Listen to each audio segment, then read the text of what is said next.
It's time for City Beat, your source for all the latest news on the city of Thompson. Only on 102.9 CHTM, your radio station. Good morning and welcome to City Beat here on 102.9 CHTM. I'm Monika, and joining me today is Mayor Dennis Fenske. Welcome to the studio. Good morning, Monika. I just want to remind listeners that we will take your questions at 677-8181, or you can also email CHTM@arcticradio.ca. To start things off, what has been happening this past week? Well, actually, we've had a rash of water breaks over the last couple of weeks, and so just to remind listeners that the large equipment is around the water breaks to drive safely, be aware of the equipment, especially at night after the workers have gone. The signs are up, but still be aware of the barricades that are up there, and that just reinforces the ongoing program that we have in regards to infrastructure renewal each year. We have a long way to go, but the reason we're doing it is the number of breaks that we have. We do somewhere in the range of 170 to 200 breaks a year, and hopefully we can reduce that number by doing infrastructure renewal, but at this time we're just dealing with them as they come up. Can you say how the progress has maybe been going with the infrastructure renewal? Well, we had a really good summer in regards to replacing water mains on Thompson Drive in front of UCN and Artie Parker on Westwood, and then we continued up Cree Road. The budget for 2015 is under deliberations right now. We do have a plan in for 2015, and once that's approved, we'll be making public where we're going next, but it's an ongoing program. Okay. And on Monday, Council had their council meeting, and there was a vote to table the recommended amendment policy change on the speed limit on Thompson Drive near Artie Parker. Can you say what the process is now moving forward? What's going to happen now? So basically, the council tabled the resolution, as you mentioned. So what happens is that has now been sent back to Public Safety for review of the recommendation. That will occur early in January at the next Public Safety meeting. Once that revisit is done, then the resolution will come back to City Council, and we will move forward with a decision based on Council's deliberation. Do you know when the Public Safety Committee might come back to Council? Actually, their meeting is the second Thursday of January, so the first Council meeting after that, probably I believe it's the third week in January, would be when it would come back with recommendation. Okay. And also during the meeting, a letter from Steve Ashton was presented, which talked about the annexation of parcel land from local government of Mystery Lake to City of Thompson, and that was approved by the Lieutenant Governor. Can you say more about why this annexation was done and what it means for the city? This is part of the boundary expansion that we're going through with Valet and the LGD. Specifically in this one, the grounds on the station north of the station road. I believe there's 28 lots there. It's a legal process that we have to go through to transfer title to the City of Thompson, and so this is one of three parcels that we have been moved ahead with approval from Valet, and then the next larger discussion will be on the overall LGD grounds in regards to the discussion on amalgamation of the LGD of Mystery Lake and the City of Thompson. But this one at this particular council meeting was just a formality in regards to the legal process that has to go through as you gain property from the province of Manitoba to the City of Thompson. So when will it be, officially property of the City of Thompson? I'm not quite sure the deadline dates on that, but it is a long process, so I would think early in the new year that we'll have final approvals. Okay, and are there already plans on what the land would be used for? Or? Basically, it's designated light industrial. I believe, as I said, there's 28 lots for development.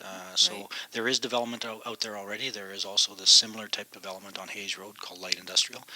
So anybody that's looking for land for that type of business, we now have a large inventory of lots, and we encourage people to contact City of Thompson with any interest or concerns in regards to the development of those properties.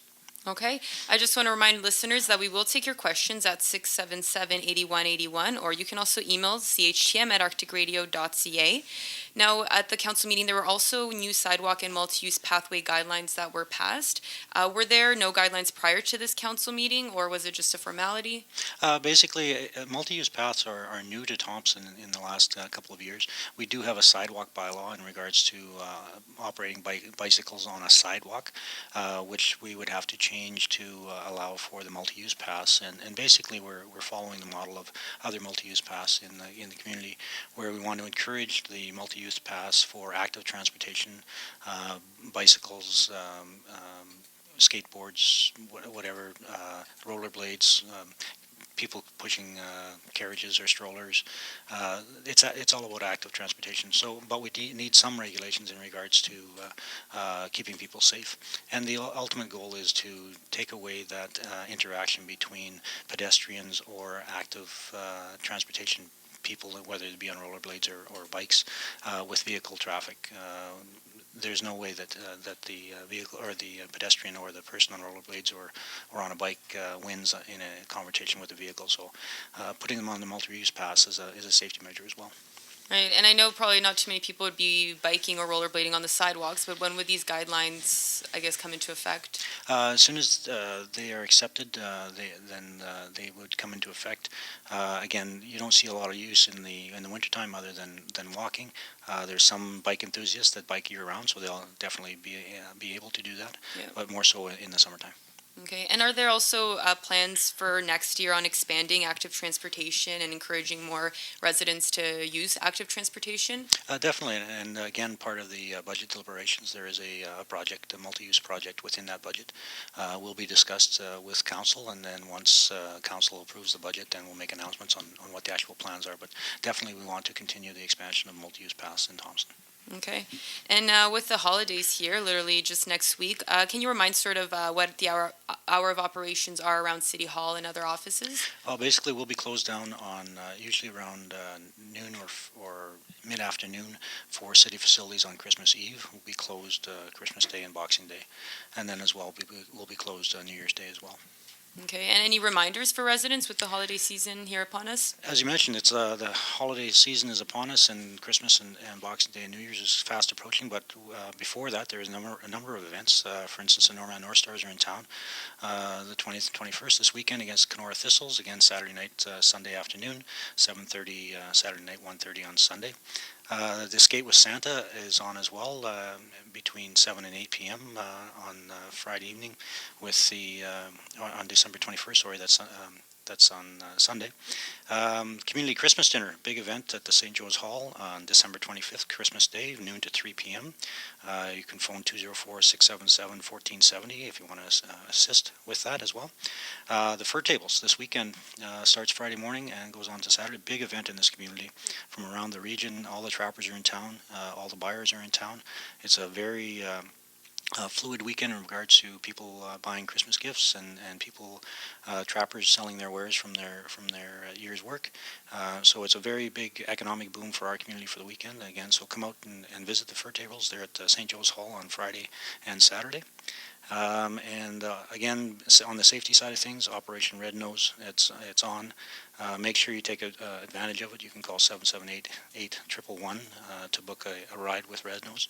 And last but not least, in the new year, March 6th, 7th, and 8th, Rogers Hometown Hockey is coming. We're going to put Thompson on a national market for 3 days. So be sure and get involved with Rogers Hometown Hockey, and hope to see you on that weekend. And I guess volunteer opportunities are going to come out in the new year for that? Absolutely. Announcements will be going. We need probably in the neighborhood of 25 volunteers to assist us and Rogers to put on the event.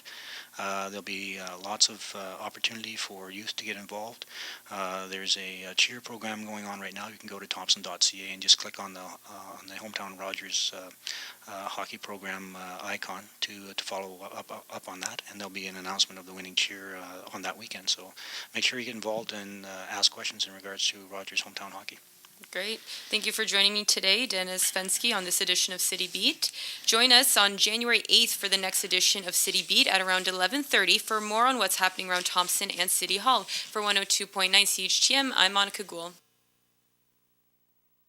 Next Thursday morning.